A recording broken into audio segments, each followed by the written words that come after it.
አንድ ሪል ስቴትን ሌክዠሪየስ ወይም አንድ አፓርትመንት ቤትን ሌክዠሪየስ ብለን ለመጥራት ወይም ቅንጡ ብለን ለመጥራት ሶስት መሰረታዊ ነገሮችን ሊያሟላ ይገባል።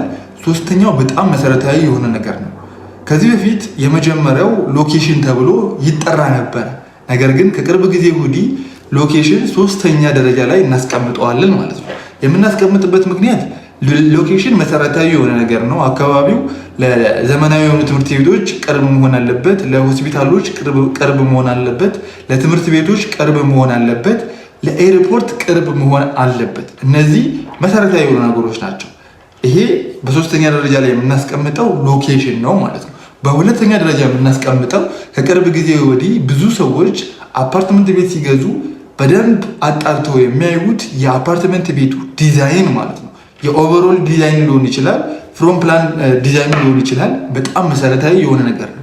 ለምንድን ነው ዲዛይነር እንዲመርጡ ያደረገ ያለው ብለን ስናጣራ ሎኬሽኑ ለምሳሌ መካከለኛ የሆነ ሎኬሽን ቢሆን በሚቀጥሉት 5 እና 6 ዓመታት ውስጥ የገዛነው ቤት ሎኬሽኑ ወጣ ያለ ሆኖ ራሱ ዲዛይኑ ግን ማራኪ ካልሆነ ዘመናዊ የሆነ ካልሆነ የቤቱ ዋጋ በከፍተኛ ዋጋ የመጨመር እድሉ በጣም ዝቅተኛ ነው የሚሆነው ማለት ነው። ማከራየት ብንፈልግ መሸጥ ብንፈልግ ከዲዛይን አንጻር ዝቅተኛ ዋጋ እንዲያወጣ ያደርገዋል ማለት ነው። ስለዚህ ከሎኬሽኑ በተጨማሪ አንድን ቤት ሌክዠሪ ወይም ቅንጡ እንዲሁም ሪሴል ቫልዩ እንዲጨምር የሚያደርገው የቤቱ የውስጥ ዲዛይን በጣም መታየት ያለበት መሰረታዊ ነገር ነው ማለት ነው።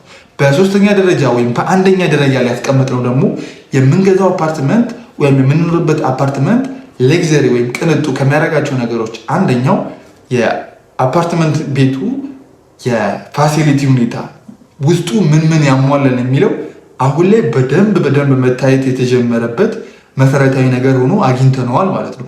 ብዙ ሰዎች ቤት ሲከራዩ ቤት ሲገዙ የሚያዩት ግቢውን፣ ፓርኪንግ ስፔሱን፣ የከርሰ ምድር ውሃውን፣ ሌክዠሪ የሆኑ መጫወቻ ስፔሶችን ይፈልጋሉ። ምክንያቱም አሁን ላይ ማከራየት የምንፈልግ ራሱ የሚከራዩን የውጭ ዜጎች ሊሆኑ ይችላሉ፣ ዲያስፖራዎች ሊሆኑ ይችላሉ። ስለዚህ የሚከራዩት ቤት ስታንዳርዱን የጠበቀ እንዲሆን ይፈልጋሉ። ጂምናዚየም እንዲኖር ይፈልጋሉ። የስዊሚንግ ፑል እንዲኖር ይፈልጋሉ። እነዚህ ነገሮች መሰረታዊና ዋና ነገሮች ናቸው።